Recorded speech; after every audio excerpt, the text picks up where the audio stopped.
पन्नगे च सुरेन्द्रे च कौशिके पाद संस्पृशि निर्विशेष मनस्काय श्री वीरस्वामिने नमः। परम आराध्य, परम वंदनीय, परम स्तवनीय, परम श्रद्धेय श्रमण भगवान महावीर की अध्यात्म यात्रा का प्रसंग। वीर प्रभु की आत्मा 27 भवों की श्रृंखला में तीसरी कड़ी रूप मरीचि के भव में है और मरीचि ने भगवान ऋषभ से संबद्ध मानो जो साधु समुदाय था उससे मुक्ति ले ली और साधक के रूप में जीवन यापन करने लगा। और जब मरीचि को यह खबर मिली कि मैं तो आगे तीर्थंकर बनने वाला हूँ और भी मरीचि को चक्रवर्ती भी बनना है, वासुदेव भी बनना है, तो यह खुशखबरी मरीचि के संभवतः गर्व अहंकार का कारण बन गई और वह गर्वोक्ति करने लगा।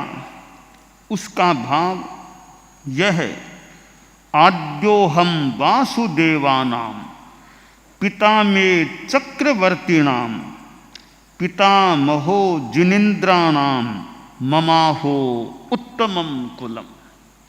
प्रथमो वासुदेवोहम मूकायाम चक्रवर्त्यहम चरमस्तीर्थराजोहम ममाहो उत्तमं कुलम।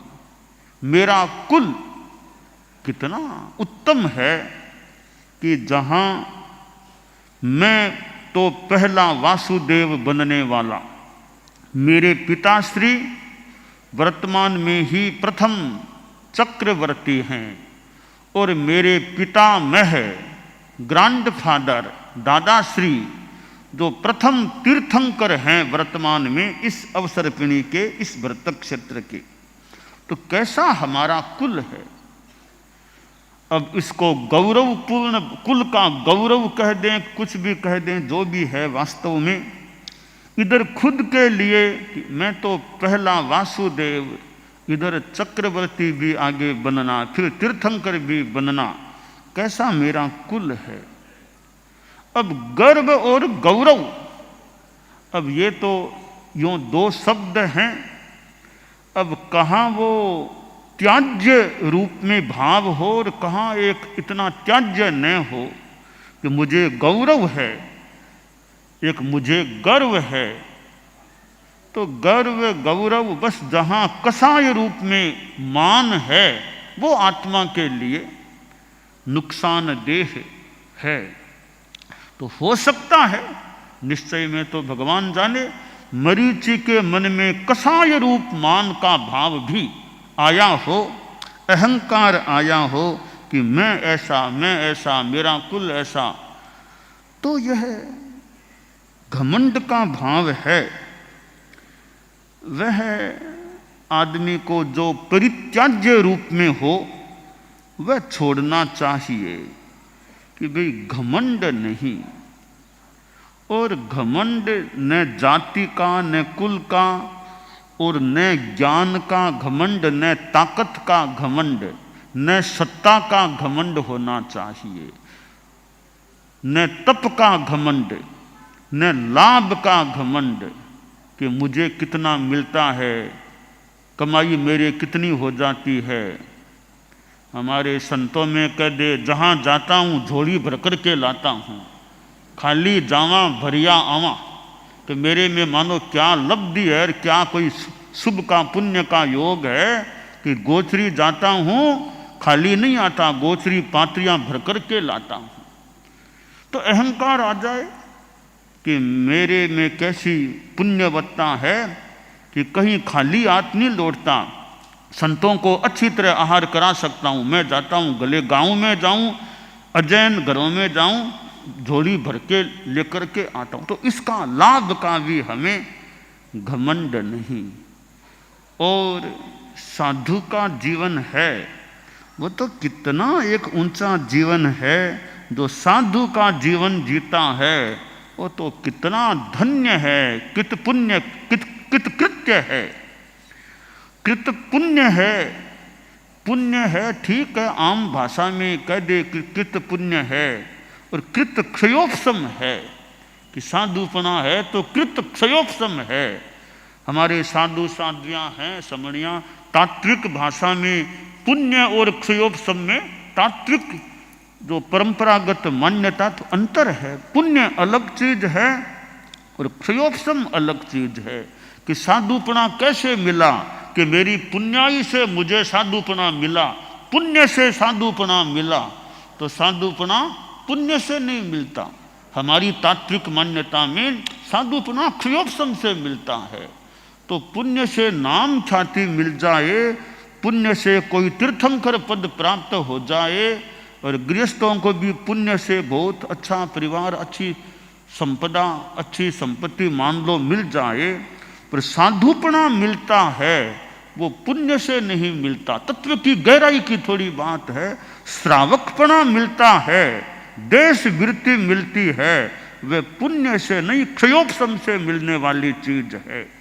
तो सामान्य जन भाषा में तो पुण्य पुण्य कह दे कोई, तो तत्व की जो मान्य परंपरा है उसके अनुसार पुण्य अलग चीज है और क्षयोपशम अलग चीज होती है। तो यह साधुपना है, श्रावकपना है, वीतरागता है। वीतरागता तो फिर भी आगे सायिक उपशम भाव से जुड़ जाती है। तो जो वीतरागता से पहले दशम गुणस्थान तक का जो चारित्र है वह क्षयोपशम भाव लभ्य होता है। साधक मरीचि को यह जानकारी जब मिल गई, तीर्थंकर बनना, और वो बनना, घमंड न आए तो बड़ी बात है। किसी को यह कह दे कि तुम इतने बड़े पद पर आओगे तो खुशी होना और घमंड आना बहुत ही सामान्य बात है। फिर भी आखिर साधना में घमंड तो त्याज्य ही होता है, मान कसाय छोड़ने की ही होती है। तो मान कसाय तो एक साधना के विपरीत चीज है, या कर्मबंध, पाप कर्म बंद कराने वाली चीज हो सकती है। साधक मरीचि को यह तो पता चल गया कि आगे भविष्य बड़ा उज्जवल है। हमारे जीवन में भविष्य अच्छा बने यह प्रयास भी करना चाहिए कि भविष्य मेरा अच्छा बने, आध्यात्मिक बने, अच्छा काम कर सकूं। किंतु आदमी इस बात पर ज्यादा ध्यान दे कि कितना जीऊंगा, इसकी अपेक्षा मैं कैसे जीऊं, इस पर ज्यादा ध्यान दो। कितना संयम, तप, अच्छा जीवन जीऊं, संयम हो, तप हो, वैराग्य हो, दूसरों की आध्यात्मिक धार्मिक सेवा करूं, ऐसा मैं जीवन जीऊं। अब कितना जीऊंगा इसकी ज्यादा चिंता हमारे मन में न हो। भी जितना योग्य भावना हो सकती है, कितना लंबा जीऊं वो जीऊं, पर कितना जीऊं इसकी अपेक्षा कैसा जीवन जीऊं, इस पर हमें ज्यादा ध्यान देना चाहिए। तो अब साधक मरीचि का जीवन आगे बढ़ता है और जिंदगी में कभी कभी बीमारी भी हो जाती है, हो सकती है। तो मरीचि एक बार बीमार हो गया, अस्वस्थ हो गया, और अब समस्या कोई सेवा करने वाला भी नहीं है, अकेला था यूं, अब सेवा भी कौन करे। हमारे जीवन में सेवा की भी अपेक्षा पड़ जाती है, सेवा का महत्व भी है। साधु समुदाय में भी, चारित्रात्माओं में भी सेवा की अपेक्षा हो जाती है और सेवा करने वाले भी चाहिए। साधु साध्वियाँ हैं जो मौके पर साधु साधुओं की, साध्वियाँ साध्वियों की, और कोई विशेष मौका आ जाए तो साधु साध्वियों की, साध्वियाँ साधुओं की भी विशेष मौके पर कोई सेवा दे सकती है, कर सकती है। सामान्यतया साधु साधुओं की, साध्वियाँ साध्वियों की सेवा करें। पर कई कार्य हैं, कोई मौका आ जाए तो भी साधु साध्वियों का सहयोग कर दें, अपनी सीमा का भी। साध्वियाँ अस्वस्थ हैं, कोई सिंगाड़ा, कई साध्वियाँ बीमार हो गई, अब गोचरी पानी करने में भी कठिनाई है, साधुओं का सिंघाड़ा भी वहाँ है, तो संत कह दें साध्वी जी आपके इतनी साध्वियाँ बीमार है, हमने सुना है, गोचरी पानी दवाई लाना, ऐसे जो हमारे लायक काम हैं वो काम हम कर दें आपका। अभी आपके प्राय सभी अस्वस्थ हो गए हैं, हम सहयोग कर दें, हम गोचरी ला कर दे दें, पानी ला दें, दवाई ला दें, और कोई काम हो तो बताओ, हमारे लायक सेवा हो हम वो कर दें। तो संत साध्वियों की विशेष मौके में गोचरी पानी आदि की सेवा कर दें। ऐसे ही कभी संत मानो कोई अस्वस्थ न बने, न साध्वियाँ बने, न साधु बने। अगर कोई बन जाए कि संत अस्वस्थ हो गए, 2 ही 3 ही संत हैं, तीनों ही बीमार, एक तो वृद्ध हैं, तो साध्वियाँ बोले मुनिश्री अभी गोचरी पानी हम ला दें, दवाई हम ला दें, और हमारे लायक सेवा हम कर दें, अभी आप लोग अस्वस्थ हैं, तो ठीक है, मौके पर यूँ साध्वियाँ भी सेवा कर सकती हैं। तो यह सेवा है। सामान्यतया साधु साधुओं की, साध्वियाँ साध्वियों की सेवा करें। और सेवा के लिए तो कहा गया सेवा धर्म है परम गहनो योगिना मत्य गम्य है, कि सेवा तो परम धर्म है, सापेक्ष बात हो सकती है। तो यह सेवा की भावना, और यह तो साधु और साध्वियों की बात भी मैंने कही कि साधु साधु ही हैं, हमारे गुरुकुलवास में हैं। एक संत को चिकित्सा करानी है तो दूसरे साज के संत, हम जरूरत है हम चले, हम आपका सहयोग कर दें। साज तो एक हमारी सामान्य व्यवस्था है, साज तो, साज के अलावा भी जरूरत है सेवा की, दूसरे सिंगाड़े का, दूसरे साज का संत कि हम चले, मैं आपकी सेवा करूं। इसी तरह साध्वियाँ कि मेरे सिंगाड़े की है कि नहीं, मेरे साज की, वो एक सीमा तक वो बात है, जरूरत है तो किसी भी सिंगाड़े की है, किसी भी साज की है, हम तो एक ही संग के है ना, हम तैयार है, जहाँ अपेक्षा है सहयोग की हम सहयोग देने को तैयार हैं। यह सहयोग की भावना होनी चाहिए, और देखने को मिल भी रही है, देखने को मिल भी रही है। एक सिंगाड़े का साधु दूसरे की सेवा में, एक सिंगाड़े की अन्य साज की साध्वियाँ, कोई साध्वी जी आई हैं तो वे कई साध्वियाँ मिल के उनके पास रह जाएं, उनको सहयोग दे दे। तो यह देखने को मिलता भी है, बहुत अच्छी बात भी है कि सेवा की भावना हो, एक दूसरे की सेवा करें, और हमारा शरीर, हमारी शक्ति हमें मिली हुई है, किसी दूसरे की सेवा में काम आए, अच्छी बात है, बड़ी अच्छी बात है कि मेरी शक्ति मेरे तो काम आती ही है, दूसरे की सेवा में मेरी शक्ति काम आए तो बहुत अच्छी बात है। तो मैं चारित्रात्माओं को देखता हूँ कि साधु साध्वियों में थोड़ा इंगित दे देते हैं तो बहुधा या जितना यथा योग्य कि दूसरे सिंगाड़े की भी सेवा की जरूरत है तो वहाँ भी चले जाते हैं।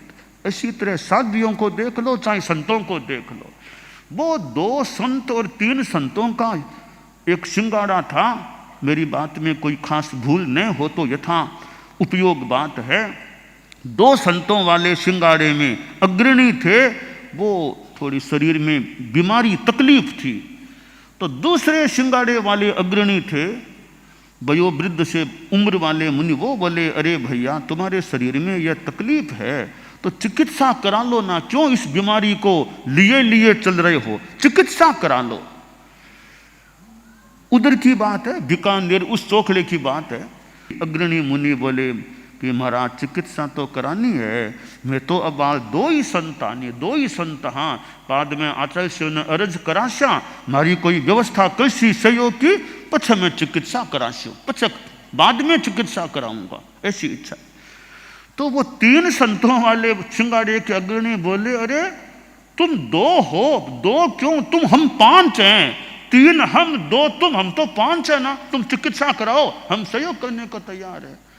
तो यह घटना तो साधुओं के सिंगाड़े की है, परंतु मैं अनुमान लगाता हूँ साधियों की भी हो, कभी कभी हमको पता भी सूचना भी नहीं साधियों के अमुक सिंगाड़े को जरूरत है, उसी शहर में अन्य सिंगाड़ा भी है, तो वो वहाँ जाकर के उनका सहयोग कर दे कि भाई जरूरत है तो आचार्य श्री को क्या सूचना कराना, हम यही तो हैं, हम आपका यही सहयोग कर देते हैं।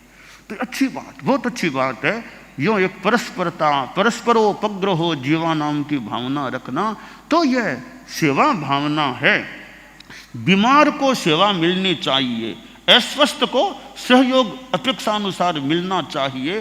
तो यह हम सभी में सेवा की भावना और वर्धमान होती रहे कि हमारा शरीर कोई दूसरों की सेवा में हमारी शक्ति का उपयोग हो। और हमें शक्ति मिली क्यों है, तो यह सोचें, मुझे शक्ति मिली है, मैं स्वस्थ हूँ, तो दूसरों की सेवा में ऐसा साधु साधियों का चिंतन रहे, हम सभी का चिंतन रहे।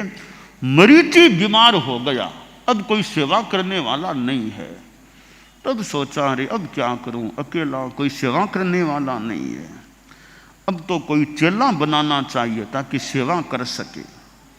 तो शिष्य बनाने की भावना जगी, फिर स्वस्थ भी हो गया और एक चेला भी बना लिया। कोई राजकुमार कपिल आया, बात चली, कहा भाई दीक्षा लेने की, दीक्षा लो तो ऋषभ भगवान के पास जाओ, वहाँ ले लो। कि नहीं मैं तो आपका चेला बनूं, मेरा चेला बन जाओ, अच्छी बात है, मुझे चाहिए चेला, उसको चेला बना लिया। जो भी यों मरीचि का जीवन बीता, त्रिदंडी सन्यासी के रूप में जीवन बिताया। आखिर आयुष्य पूरा हुआ और चौथे भव में पंचम देवलोक ब्रह्म में उपपन्न हुआ और 5वें भव में फिर कौशिक नामक ब्राह्मण बना। जीवन के संध्या काल में त्रिदंडी तापस बन गया। इस भव के बाद अनेक छोटे छोटे भव किए। इस श्रृंखला में फिर 6ठे भव में पुष्य मित्र नामक ब्राह्मण कुछ काल तक गृहस्थाश्रम में रहकर परिव्राजक बन गया, नई सार। फिर 7वां सौधर्म देवलोक में, 8वां अग्निहोत्र ब्राह्मण, अंत में परिव्राजक। 9वें भव में ईशान देवलोक में देव, 10वें भव में अग्निभूति ब्राह्मण, आखिर में परिव्राजक बन गए। 11वें भव में तीसरे देवलोक में देव, 12वें भव में भारद्वाज नामक ब्राह्मण, 13वें भव में माहेंद्र, चौथे देवलोक में देव, 14वें भव में स्थावर नामक ब्राह्मण, अंत में परिव्राजक बने। 15वें भव में फिर पंचम देवलोक में देव, 16वें भव में फिर मनुष्य गति में आए और चारित्र ग्रहण कर लिया। और चारित्र ग्रहण तो किया, अच्छी बात है, साथ में निदान कर लिया कि मैं, मेरी साधना का फल हो तो प्रबल बलशाली बनूं, प्रबल बल मुझे प्राप्त हो अगर मेरी साधना का तपस्या का फल हो तो। यह निदान नहीं करने का होता है। निदान करने का मतलब अपने तपस्या साधना को मानो बेच देना, थोड़े में बेच देना। तो साधु साध्वी भी, जैसे मुनिश्री ये जो हुए, भगवान महावीर की आत्मा 16वें भव में चारित्र ले लिया और निदान भी कर लिया। निदान किया तो निदान का फल भी मिलने वाला है आगे। 17वें भव में 7वें देवलोक में देव बने और 18वां भव आता है फिर मनुष्य गति। पोतनपुर नाम का नगर था, वहाँ राजा प्रजापति का राज्य था। 2 रानियां थी प्रजापति के, भद्रा और मृगावती। भद्रा से बालक हुआ वो अचल, उसका नाम मृगावती ने जिस बालक को जन्म दिया शिशु को, उसका नाम रखा गया त्रिपृष्ठ। यह नए सार की आत्मा त्रिपृष्ठ के रूप में अभी है। दोनों राजकुमार, पिता के जो दोनों पुत्र थे, उनको शिक्षित किया गया और विद्याओं में पारंगत हो गए। इतने योग्य बन गए दोनों बेटे कि पिता का सहयोग करने लग गए। आप लोग गृहस्थ हैं, तो आपके भी मान लो पुत्र हैं, और पुत्र बहुत योग्य बन जाएं, पढ़ लिख करके तैयार हो जाएं, और आपके गारहस्थ्य के कार्य में सहयोग करने वाले बन जाएं, तो पिता को भी कितना अच्छा लगता होगा कि मेरे बेटे अब मेरा अच्छा सहयोग करने वाले बन गए हैं। तो राजा प्रजापति जो था, उसने सोचा रे मेरे तो दोनों बेटे अच्छे, मेरी मानो सहयोगी हैं दोनों बच्चे, तो पिता के लिए एक आश्वासन हो जाता है जब बेटे सहयोग करने वाले हो जाएं। और सहयोग करने को तो कई लड़के बड़े समझदार, बड़े सक्षम होते हैं, पिता के विनीत भी होते हैं, आज्ञाकारी होते हैं। वह पिता कितना सौभाग्यशाली है जिसके बेटे आज्ञाकारी हैं, विनीत हैं और कार्य में सक्षम हैं, कार्य करने में बड़े दक्ष हैं।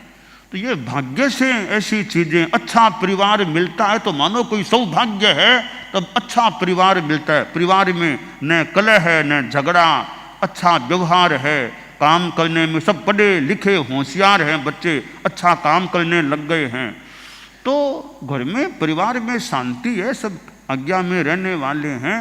तो ये भाग्य से ऐसा परिवार मिल सकता है। तो राजा प्रजापति को भी मानो भाग्यशाली किसी संदर्भ में कहा जा सकता है कि दोनों बेटे तैयार हो गए, सहयोग करने में सक्षम हो गए। और अब इधर एक अश्वग्रीव नामक प्रतिवासुदेव उस समय होता था, बड़ा शूरवीर, पराक्रमी, संग्राम का शौकीन था, 3 खंडों का अधिपति, और उसकी राजधानी थी रत्नपुर नामक राजधानी थी। एक बार अश्वग्रीव ने ज्योतिषियों से बात की। कई बार भविष्य को जानने के लिए आदमी ज्योतिषियों से भी बात करता है, और इस बात में कितना क्या उपयोग है, अलग अलग अपना अपना विचार है कि ज्योतिषियों का अपना ज्ञान हो सकता है, तो ज्योतिषियों से कितना संपर्क करना और कितना संपर्क करना अपेक्षित नहीं है। यह अपना अपना चिंतन हो सकता है। और ज़्यादा कोई भविष्य को मैं कैसा बनूंगा, वो अरे इसमें समय क्यों लगाते हो ज्योतिषियों में, ये बातें, अपना अच्छा काम करो, धर्म करो, अच्छा पुरुषार्थ करो, मैं कैसा बनूंगा, मेरे क्या मंत्री बनूंगा कि नहीं बनूंगा, इतने क्यों अपना अच्छा काम करते रहो। हमारे संत कोई कह दे मैं अगवानी बनूंगा कि नहीं बनूंगा, मेरा हाथ देख करके बताओ।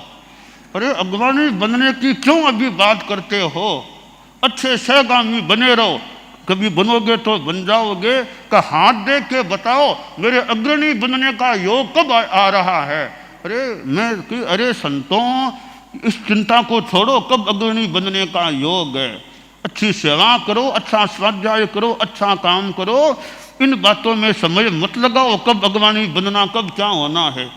तो अपना अपना चिंतन है। बाकी तो भविष्य की इस माने में ज़्यादा चिंता नहीं करनी चाहिए। आदमी को सत्पुरुषार्थ करते रहो, अच्छा काम करते रहो जिंदगी में।